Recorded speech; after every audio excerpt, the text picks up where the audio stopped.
Et c'est parti pour Enjeu Patrimoine. Nous allons faire le point sur les renouvellements Orias en 2024, enfin pour l'année 2024. Et puis nous allons également nous poser la question du rôle de l'Orias dans la protection des épargnants. Et pour en parler, nous avons le plaisir de recevoir sur le plateau de Smart Patrimoine Jérôme Speroni. Bonjour Jérôme Speroni. Bonjour Nicolas. Vous êtes le secrétaire général de l'Orias, la personne la plus indiquée justement pour commenter les renouvellements de l'Orias en 2024. Alors, on a suivi un petit peu les prises de parole de l'Orias avant la fin du renouvellement. Il y a eu une petite inquiétude en janvier sur le nombre de dossiers qui étaient déposés pour le renouvellement. Finalement, aujourd'hui, vous arrivez quand même à des niveaux de renouvellement assez similaires aux années précédentes, si je comprends bien, Jérôme Speroni. Alors effectivement, nous allons conclure le renouvellement 2024, enfin, nous l'avons conclu, avec un taux de renouvellement de 92,25% si on veut être précis. D'accord.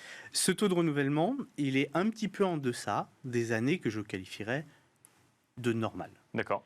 Entre 92 et 80, entre 94 et 96%. Alors, je mets le renouvellement 2023 à part, qui avait été plus compliqué par la réforme du courtage.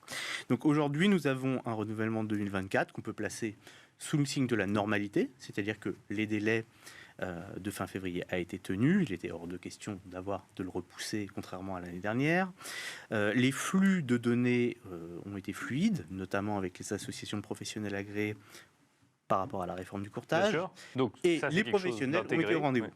Alors après, effectivement, fin janvier, on a constaté qu'on avait un peu de retard. Ok. Voilà. Alors retard que je ne sais pas expliquer très précisément, peut-être un petit décalage sur la première semaine de janvier, peut-être un besoin de réactiver un peu, de mettre un petit booster auprès des professionnels. Toujours est-il que, à grand renfort de communication, les réseaux sociaux nous y ont aidés, par voie de SMS, mais aussi grâce aux partenaires de l'Orias, les mandants, les fédérations, les associations, on a très vite comblé ce retard. En revanche, in fine, à la clôture du renouvellement, effectivement, on est un peu en retrait en nombre d'inscriptions renouvelées. Ça, c'est pour la photo globale. Si on rentre à l'intérieur des métiers qui doivent du coup effectuer un renouvellement Orias, est-ce que vous constatez des différences par rapport aux années précédentes ? Alors, il est notable que les mandataires d'intermédiaires, que ce soit en assurance ou en opération de banque, sont renouvelés avec un taux inférieur à hauteur de 89% en même temps. D'accord. Donc, dans ces populations-là, vous avez un petit peu plus de volatilité puisque vous vous adressez notamment des gens dont le cœur de métier n'est pas nécessairement la distribution d'assurance ou la distribution de crédit. Donc, vous pouvez avoir un peu plus de volatilité, vous pouvez avoir un peu plus de difficultés sur le plan strict de la conformité. Parce et que de c'est pas leur activité principale, peut-être. Tout à fait, Oui. tout à fait. C'est essentiellement là que vous les retrouvez. Donc, les mandataires d'intermédiaires ont un renouvellement un petit peu en deçà. Ça a toujours été vrai, là c'est peut-être un petit peu plus marqué. Ensuite, vous avez notamment les courtiers. Alors, je vais le dire très directement, les courtiers en crédit. Immobilier. Oui. Oui. Alors, les courtiers en crédit, ils peuvent exercer différentes activités, mais dont les courtiers en crédit immobilier. D'accord. Je ne peux pas vous spécifier complètement. Bien sûr. Ce Oui. point. Vous n'avez pas cette granularité. On a la granularité en termes d'activité, mais je ne saurais pas en parler avec une telle D'accord, telle oui, je comprends. Oui. Mais en revanche, effectivement, ce qu'on constate, c'est que pour les courtiers en crédit, on a eu un renouvellement 2023 déjà qui a été difficile. Et là aussi, il faut croiser des questions purement de marché avec des questions potentiellement réglementaires. Vous avez une année 2023 où la courbe des courtiers n'est pas croissante, elle est plutôt flat. Et vous retombez sur un renouvellement 2024 où il se renouvelle à hauteur de 90%. Donc tout ça crée une logique légèrement baissière, notamment pour les courtiers. Bon, si je comprends bien, quand même, entre le contexte de marché et la réforme du courtage qui avait pu donner quelques secousses au renouvellement Orias en 2023, en 2024, on revient dans une certaine normalité vis-à-vis du marché et des acteurs de marché du courtage ou en tout cas des intermédiaires financiers. Oui, c'est-à-dire que sur le process de renouvellement, qui est neutre sur le plan du marché dans l'absolu. Bien sûr. On a eu un renouvellement 2024 qui s'est bien déroulé, suffisamment fluide et conforme à ce qu'on était en droit d'attendre.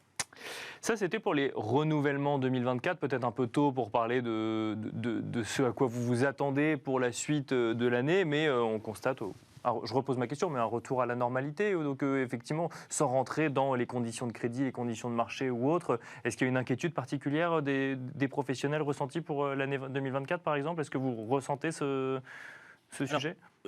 L'interrogation va rester sur le marché du crédit et comment il se compose et est-ce qu'il va d'une certaine manière se recomposer. Ce sont des signaux faibles qu'on reçoit à l'ORIAS, mais par exemple, il est évoqué des courtiers qui pourraient privilégier demain, ou aujourd'hui déjà, un statut de mandataire pour entrer dans un grand réseau. Encore une fois, ce que je vous dis là, ce n'est qu'un signal faible qu'il faut évidemment confronter avec les professionnels eux-mêmes pour s'assurer de ces tendances-là qui peuvent effectivement exister. Bien sûr. Ensuite, moi, je suis persuadé que, notamment les grands réseaux, ont cette capacité de réaction rapide. Le business a une capacité de réaction rapide. Et en fonction des tendances, on pourrait recréer de l'intermédiaire autant que de besoin. Ça, c'est pour donc la partie renouvellement. Un mot peut-être sur le rôle de l'ORIAS. Beaucoup de gens qui nous écoutent, qui font partie des professionnels des placements ou de l'investissement ou de la gestion de patrimoine, connaissent l'ORIAS puisqu'ils doivent l'existence de leur activité à leur numéro ORIAS. Pour les épargnants qui nous écoutent, avant d'expliquer comment vous pouvez mettre en place effectivement des solutions ou en tout cas des garanties pour protéger les épargnants, l'ORIAS, concrètement, qu'est-ce que c'est? Alors, l'ORIAS, c'est le registre des intermédiaires en assurance, banque et finance. D'accord. Registre obligatoire, né sous l'impulsion du droit européen. Et l'ORIAS a deux piliers. Le premier, c'est de permettre l'exercice pour les professionnels. Nous délivrons le permis d'exercer. On ne peut pas conseiller en placement ou en investissement si on n'a pas un numéro ORIAS. Tout à fait. C'est très clair, ça. C'est très clair. Ouais. Donc, nous autorisons l'exercice en regardant certaines conditions. D'accord. J'en citerai que deux qui paraissent fondamentales. L'existence d'une capacité initiale au bon niveau et notamment une question d'honorabilité, c'est-à-dire de ne pas avoir commis certaines infractions qui empêcheraient l'exercice.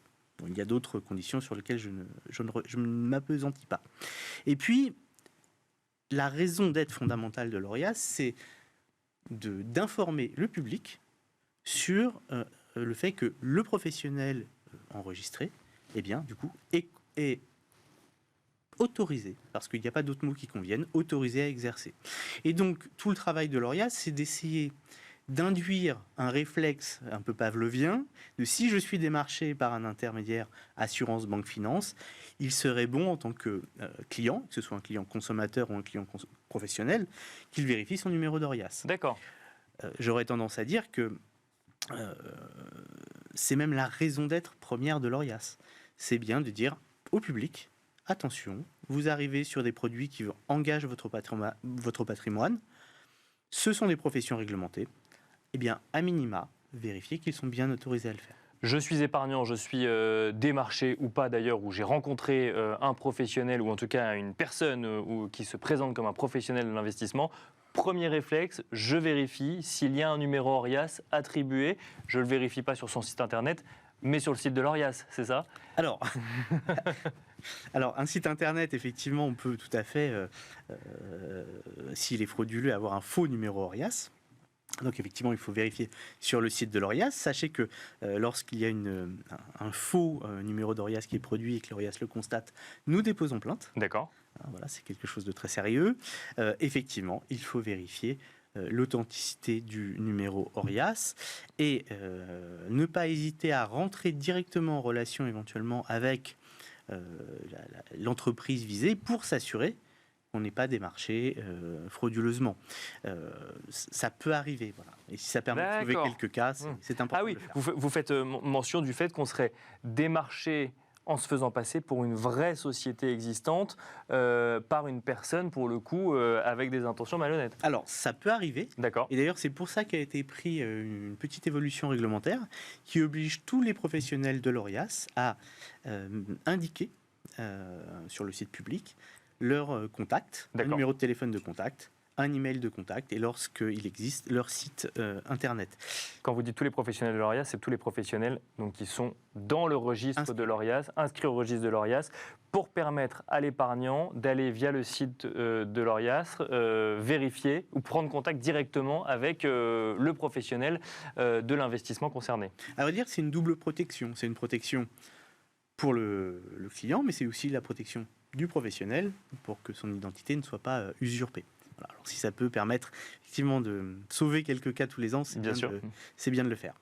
En revanche, il y a un petit bémol, c'est que le taux de conformité sur ce sujet reste grandement à faire. Donc, d'accord. Un message aux professionnels, c'est n'hésitez pas à renseigner vos contacts publics. Renseignez vos contacts, effectivement, sur le site de l'ORIAS quand on est professionnel, effectivement, de l'investissement et de la gestion de patrimoine. Si on revient côté épargnant, on a parlé du premier réflexe, donc effectivement, vérifier qu'on a un numéro ORIAS. Est-ce que l'ORIAS communique sur des réflexes à avoir pour s'assurer qu'on a affaire à des professionnels quand on souhaite effectuer des placements ou des investissements?